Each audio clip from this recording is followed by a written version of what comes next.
Makeup room, यहाँ पे police को शूटिंग होता है। वाओ, अगर इंटरव्यू ले तो वाओ वाओ।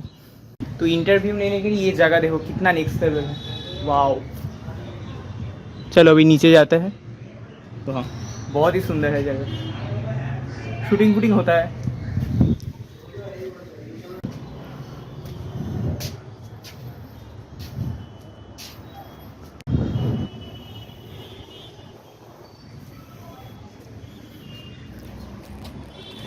शूटिंग स्पॉट जैसा कुछ है। वाओ, फुल ऊपर से व्यू, अमेजिंग।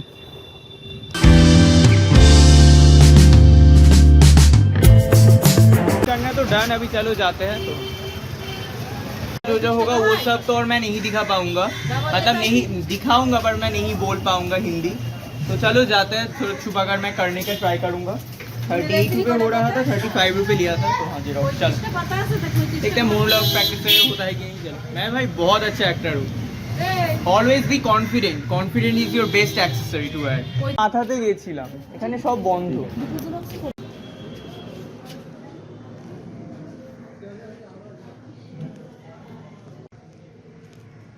मतलब जो सब भाई उतना ज़्यादा एक्ट अच्छा नहीं कर पाता वो सबको भी बुलाता है एंड पैसे लेकर सिखाता है। ऐसे तो यहाँ पे बैठा हूँ, इसमें ही है वो पुलिस है। यहाँ पे बहुत सारा फ्लोरी है, भाड़ा देता है मेनली। यहाँ पे कुछ हो रहा है फुली। तो इन सब का मेनली मैं समझ गया, इन सब का बेसिकली बिजनेस है गाइस। तो जो यहाँ पे फोटोशूट भी होता है सब। तो यहाँ तो जो नहीं पढ़ पाता है अच्छा एक्टिंग, मतलब जो जमा देता है फोटो, उन सबको ही बुलाता है। एंड मतलब सीरियल के लिए सब स्टूडियोज़ में वो किसी कुछ कैसे करके ले लेता है एंड आप जो भी ऑडिशन दो बुला लेता है, ऐसे वर्कशॉप करके सिखाता है। बट द मेन प्रॉब्लम ये सब बोलता है कि आप 1 मंथ बाद पा गए हो चांस, आप सिलेक्टेड हो गए हो। ये क्यों बोल रहा है, मैं झूठ। और मैंने जब बोला कि मेरा वो पुलिस ऑफिसर है, लाइक कांस्टेबल या फिर एसआई, तो क्योंकि मेरा अंकल एसआई है, तो वही थ्रू थे मैंने बोला टेलीकॉन्स का, तो थोड़ा सा डर गया। अभी देखते हैं क्या होता है। 1 मंथ क्लास तो करता हूँ, क्लास का फीस 3005 रुपये दिया, तो क्लास करते हैं, वर्कशॉप करते हैं, हो जाए तो होगा तो ठीक है, नहीं होगा तो भी ठीक है। इन सब का मैंने पर्दाफाश कर दिया, हज़ार लोग जान गया। तो मैम देखा ना, वो मैम का ही मेनली है, पर वो जो एक सर था उनके पास, सर बहुत अच्छा है, सर फोटो या फिर कैमरा धरता है। प्रॉब्लम है 3005 रुपये लिए ठीक है, सीख रहा हूँ ठीक है, तो ओके। जो भाई ये इनका जो ये बिजनेस में फंस जाता है उन सभी को मेल ही देता है, कुछ 3500 रुपये देता है, तो थोड़ा सा कुछ काम टाम देता है, होपफुली उसी के बूटा को देगा हम लोग। तो सबको ही लेता है। फंस गए हैं फेक या फिर सच का ऑडिशन दे के, आई हैव नो आइडिया, पर पैसा तो लिया 3005 रुपये। देखते हैं क्या होता है, कंटिन्यू होगा। जिनको इसके पहले दिन देखा था, ऑडिशन दिया था, सभी ज़्यादातर सभी आया है, मतलब सबको ही दे दिया। बोला कि आप सिलेक्टेड हो गए हो, 3005 रुपये दो और आ जाओ और क्लास करो एंड देन काम पाओ कि ठीक नहीं है, आप बड़ा अच्छा एक्ट कर पाओ तो ठीक है। ऐसा कुछ इनका बिजनेस है, मतलब बिजनेस करता है, कोई बात नहीं, सभी ठीक ठाक है, परमात्मा है और जो होगा देखा जाएगा। याद रखना, कोई भी ऑडिशन देने के बाद पैसा नहीं लगता है। होपफुली एक है कास्टिंग एजेंसी लेता है कुछ, वो भी नहीं लेता इस समय।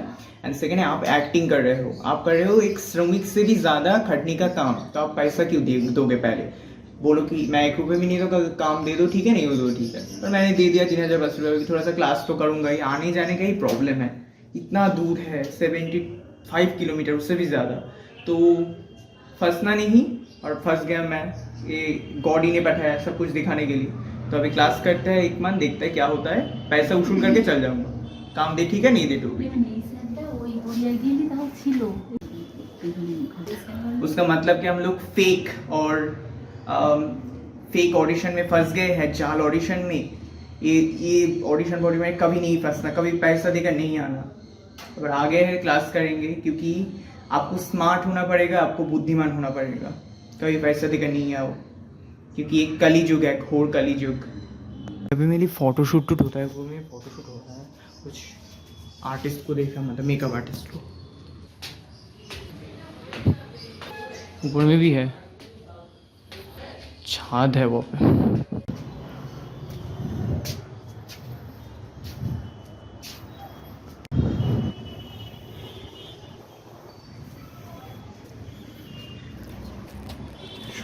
शूटिंग स्पॉट जैसा कुछ है। वाओ, फुल ऊपर से व्यू, अमेजिंग। मेकअप रूम, यहाँ पे होपफुली कुछ शूटिंग होता है। वाओ, अगर इंटरव्यू ले तो वाओ वाओ। तो इंटरव्यू लेने के लिए ये जगह देखो कितना नेक्स्ट लेवल है। वाओ, चलो अभी नीचे जाते हैं। तो हाँ, बहुत ही सुंदर है जगह, शूटिंग होता है।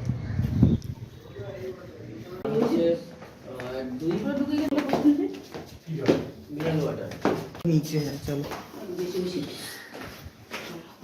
ग्राउंड फ्लोर में है। अच्छा ही है, चलो एक एक दिन एक एक जगह दिखाऊंगा।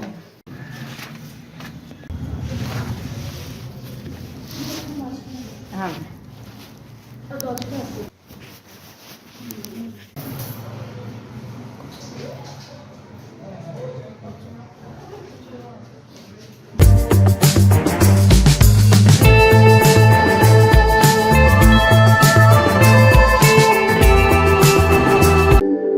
मेनली जो कल आया था ना, उन सब का लेकर जाकर 3500 रुपये ले रहा है और यहाँ पे होगा आज। तो चलो,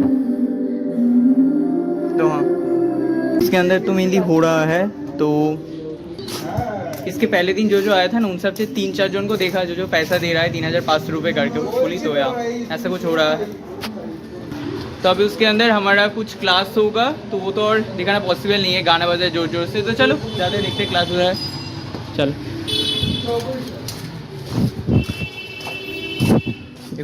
बहुत सारे लोग आए हैं।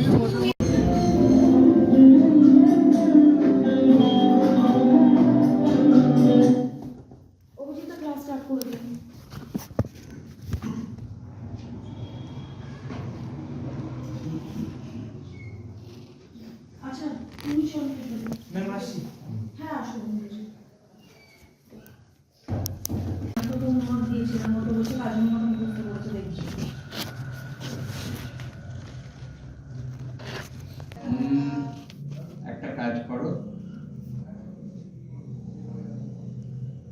তুমি এরকম জায়গায় চলে এসো।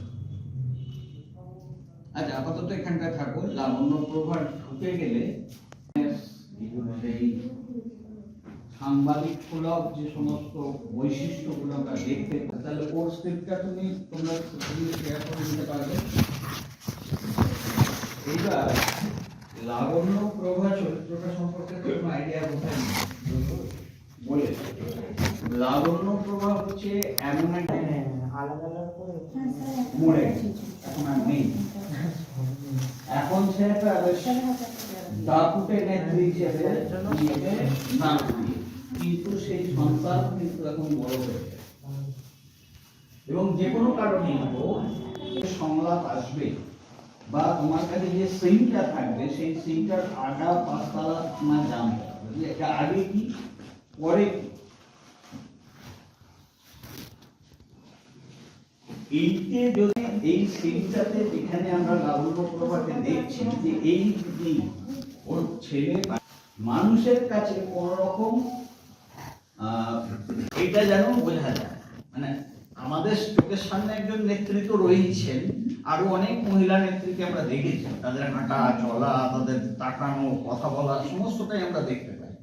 তো তাদের মধ্যে যে দাপট, তাদের মধ্যে যে কি বলবো অর্ডার সিটি একটা থাকে যে আমি সবাইকে, আচ্ছা ওদের অত কাছে গেলে হবে না। তুমি যদি স্ট্রেট ওদের দিকে চলে যাও তাহলে এখানেও একজন সাংবাদিক, তুমি কিন্তু সাংবাদিক বৈঠকে এসো। কেমন হয়েছে চা? Fine, excellent. আরেকজন বলো, ওয়ান্ডারফুলটা বলো। ওয়ান্ডারফুল। আচ্ছা, এই কথাগুলো আসবে পর পর পর পর। কিরকম ভাবে? ও বলছে কেমন হয়েছে চা? Fine, excellent, wonderful. বোঝা গেছে? আরেকবার বলো শুনি। কেমন হয়েছে চা? Fine, excellent, wonderful. হ্যাঁ বলো। আমি কিন্তু আপনাদের মাত্র 20 মিনিট সময় দেব, মানে এর বেশি সময় এই শুটিং 15 মিনিট হয়ে যাওয়ার কথা, ওর জন্য 1 ঘন্টা টেনেছে। কত কাজ করতে হবে, তাহলে কি করে হবে? তোমাকে তো কাজে যেতে হবে এবার। তারপর যারা নতুন অ্যাডমিশন নিচ্ছে তারা কি ভাবছে যে পুরোনো স্টুডেন্টরা মুখস্থ করে না, তাহলে ম্যামের কথা শোনে না, বাড়িতে হোম টাস্ক করে না, হোমওয়ার্কটা করে না। হোমওয়ার্ক তো করতে হবে পড়াশোনার মতন এটা, আর বিশাল কঠিন তো না, একটু একটু করে মুখস্থ করো। কেন পার্থ এই যে বিটি ভাবে বলা, একটা জার্নালিস্ট কিন্তু জার্নালিস্টরা ভীষণ বিটি ভাবে কোশ্চেন করছে, কারণ কি অলরেডি তো সেই হিডেন ব্যাপারটা জানে যে প্রেগন্যান্সি অ্যান্ড অল, লাবণ্যপুর পুরো হিস্ট্রিটা জানে। তো তোমাকে দেখে মনে হচ্ছে জানো তুমি মানে ওনাকে প্লিজ করে কথা বলছো, এখানে প্লিজ করে কথা বলবে না, টোন করে কথা বলবে। করো, দুজনে মিলে করো। তো হোক। না মানে স্বাধীনতা বসু আপনার একমাত্র সন্তান। স্বাধীনতা বসু তো আপনার একমাত্র সন্তান। সেটা আচ্ছা, তো এই সন্তানটা না, স্বাধীনতা বসু তো আপনার একমাত্র সন্তান। সেটা তো আমার থেকে বেশি কারোর অনুভব করার কথা নয়। আমারও কিন্তু একটু রেগে গেছে এই প্রশ্নটা যে আমার ছেলে মানে তার বউ কিন্তু এবার অনেকটাই নিশ্চিত যেটা জানে, ফলে ওর রাগ এসে যাচ্ছে এবার, কিন্তু রাগ সেটা তো আমার থেকে বেশি কারোর অনুভব করার কথা নয়, আবার সেটাকে চেপেও দেয়। যাই হোক, তবু আপনার প্রশ্নের উত্তরে আমি বলবো, আজকে পেয়ালার যে পানীয়টিতে আপনারা চুমুক দিচ্ছেন, মানে আমি চা খাইয়ে আপনাদের ধন্য করে ফেলেছি, ওটা আমার হাতে তৈরি। জানেন, দীর্ঘ 11 মাস বাদে আমি আবার চা বানালাম।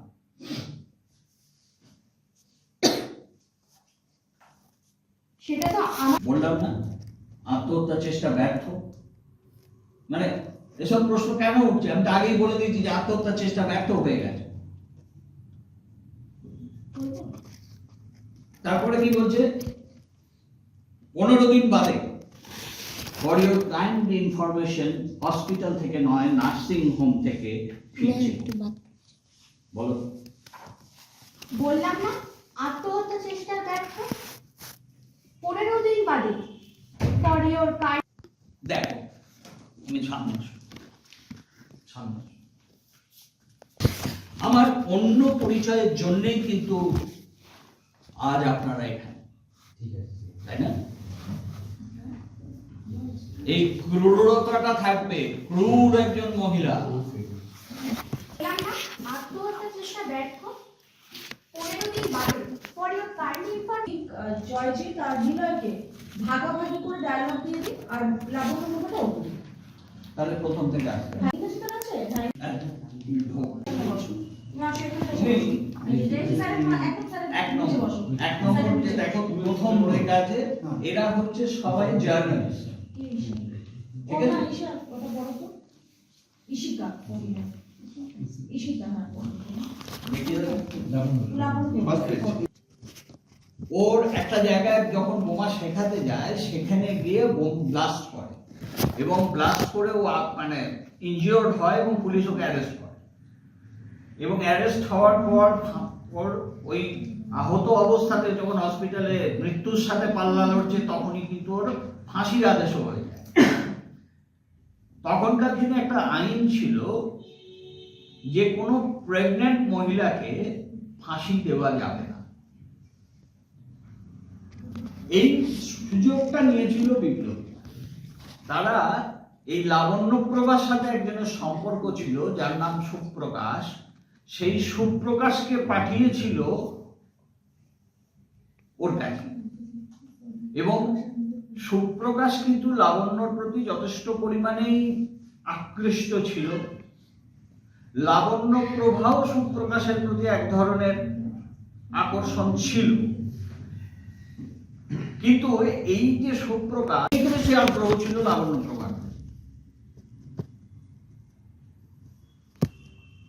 এবং ওই সুপ্রকাশের সাথে ওই কদিন ধরে ওই জেলের ভিতরে, এবং জেল সুপার সেখানে সাহায্য করে, এবং লাবণ্যপ্রভা শেষ পর্যন্ত প্রেগন্যান্ট হয়, এবং ওর ফাঁসিটা হয় না। এই যে ওর ব্যাকগ্রাউন্ডটা, এই ব্যাকগ্রাউন্ডটা যখন ও দেশ স্বাধীন হয়ে যায় তখন কিন্তু ও মুছে ফেলবার চেষ্টা করে। ইতিমধ্যেই ও অমিয় বসু বলে একজনকে বিয়ে করেছে এবং যে ওই ওর যে সন্তান সুপ্রকাশের সঙ্গে, সুপ্রকাশ লাবণ্যের যে সন্তান, সেই সন্তানকে অমিয় বসুর পরিচয়ে পরিচিত করা হয়, সেই জন্য বলা হয় স্বাধীনতা বসু। সেই ছেলেকেও কিন্তু ও কোনোদিন ওর বাবার, অরিজিনাল বাবার পরিচয় কোনোদিন দেয়নি।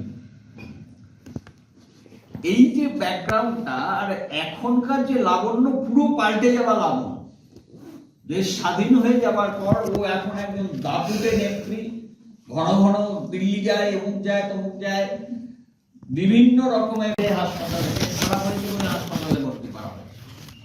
কিন্তু সাংবাদিকরা তো সাংবাদিকই হয়, তাদেরও সোর্সের অভাব নেই, তারা কিন্তু ঠিক আসল খবরটি বার করে দেয়। এবং এই ওর যে ব্যাকগ্রাউন্ডটা, এটা সম্পর্কে ওই সাংবাদিকরা কিন্তু যথেষ্ট ওয়াকিবহাল। ফলে এইখানে একটা টক্কর হয়, লাবণ্য প্রভার সাথে আর সাংবাদিকদের একটা টক্কর হয়।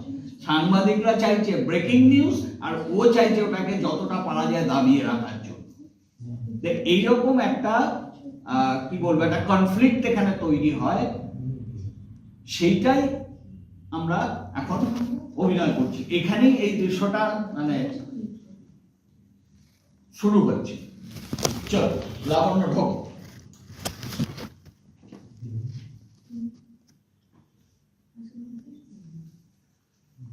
কেমন হয়েছে চা? ফাইন। ওয়ান্ডারফুল। এক্সেলেন্ট কাকে বলছে? তুমি বলছিলে তো এক্সেলেন্ট। আমি ফাইন প্রথম ছিলাম। ও আচ্ছা, তাহলে তুমি ফাইনটা বলো। বলো আরেকবার।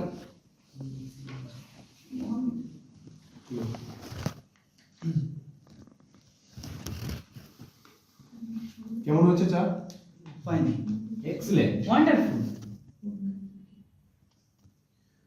আমি কিন্তু আপনাদের বেশি সময় দিতে পারবো না, আমার হাতে 20 মিনিট টাইম আছে। আমার দিল্লি ফ্লাইট ধরতে হবে 9:30, এখন ঠিক বাজে 6:02। সো প্লিজ একটু তাড়াতাড়ি। অফকোর্স। প্রসঙ্গে আসার আগে একটা ব্যক্তিগত কোশ্চেন। ব্যক্তিগত উত্তর দেওয়া উত্তর না দেওয়ার অপশন অবশ্যই আপনার সেটা আলাদা। উত্তর না দেওয়ার অপশন অবভিয়াসলি আছে আপনার। প্রশ্ন, এতদিন পরে স্বাধীনতাকে হসপিটাল থেকে রিলিজ করছি, আর আজকেই আপনি চলে যাবেন? কেবল স্বাধীনতার মা?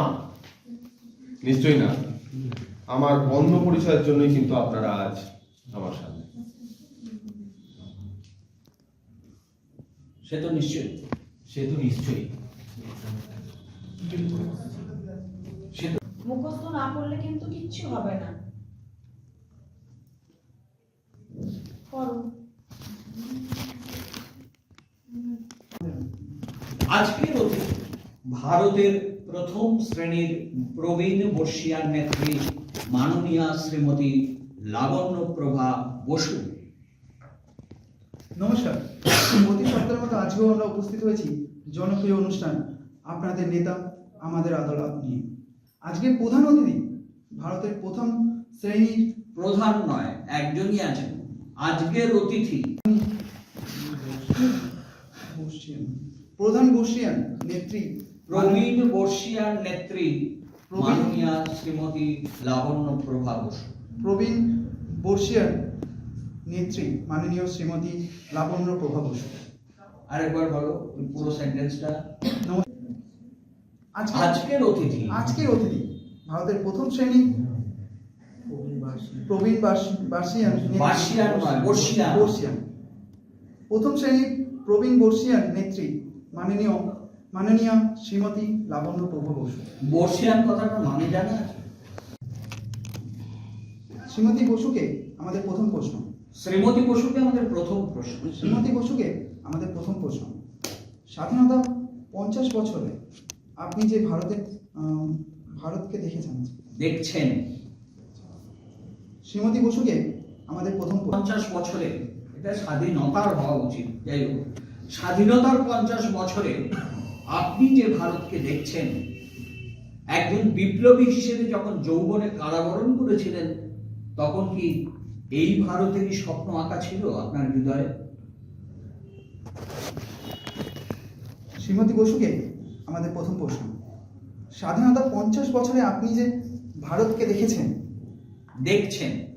দেখছেন একজন বিপ্লবী হিসাবে যখন যৌবনে কারাবরণ করেছিলেন, তখন কি এই ভারতেরই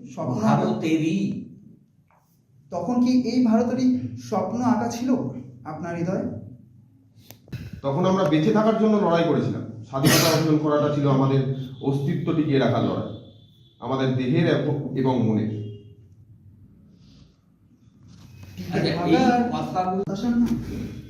না, নিশ্চয়ই না। মনে রাখতে হবে একটা দেশ। দেখি, এই কথাটা যে ও বললো, এই প্রশ্নটা যেটা করলো, এই প্রশ্নটার কি মানে, কেন বললো?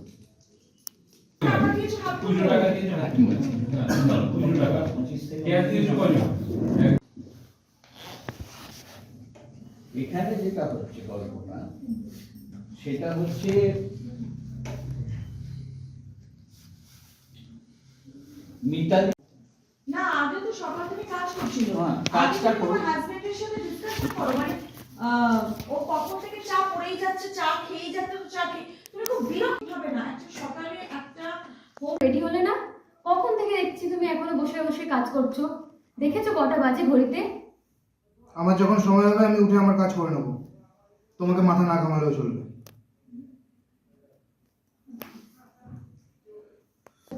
তোমাকে বললাম তো তোমার হয়ে গেছে, তুমি তোমার খাবারটা খাও, স্কুলে বেরিয়ে যাও, আমারটা আমি বুঝে নেবো। কিন্তু আমি তোমার ভালোর জন্যই তো বলছি, তুমি সময়টা দেখো। আমি বুঝে নেবো। স্নেহা, তুমি শোনো আমার কথা। না, এক ঝাটকা দিয়ে সরাবে, এত আস্তে করে স্নেহা না, এক ধাক্কা মেরে সরাবে। কি করছো? সরাও। স্নেহা, ছাড়ো তুমি অর্ণবকে। তুমি এটা করতে পারো না। ওর স্বামী মারা গেছে, ওর ফ্যামিলির লোক বুঝবে, ও দাদা বুঝবে। বৌদি কেউ ওকে রাখতে রাজি হচ্ছে না। এই দুটো ছোট ছোট বাচ্চাকে নিয়ে এই মেয়েটা কি করবে? তুমি কি ওর দায়িত্ব সব নিজের কাঁধে নিয়েছো? তোমার একটা সংসার আছে, তুমি ভুলে কি যাও অসুবিধা না। আছে? না, আমার আমি বোন যদি- বাইরের লোককে এখানে বরখাস্ত করতে পারবো না ও অর্ণব। বাইরের লোক নয়, ও আমার বাইরের বোন। লোক, ও এখন আমি চালাই। আমরা দুজনাই চালাই। আমিও কাজ করি, আমিও ডিপেন্ডেন্ট, তুমিও ডিপেন্ডেন্ট। তো আচ্ছা, তো কিন্তু একটা কথা ভুলে যাও না, এই এই বাড়িতে- বাড়িটা আমার, বাড়ির পেপার আমার নামে। আমি তোমার ওয়াইফ, তার মানে লিগালি এই বাড়িটা হাফ আমার। লিগালি এই বাড়ি, লিগালি আমি তোমার ওয়াইফ, তাই আমারও অর্ধেক অধিকার রয়েছে এই বাড়ির উপর। তো তুমি তুমি তোমার আমার অর্ধেক উপর অধিকার জোর করে দিয়ে ফলাও। দাও প্লিজ বৌদি। হ্যাঁ বলো। দাও বৌদি, প্লিজ প্লিজ। আমি দুদিন পরেই চলে যাবো। তুমি তুমি ছাড়ো ওকে, আমি বললাম তোর সাথে আমি কথা বলছি। I see. LIC LIC's annuity plans give annuity options and flex.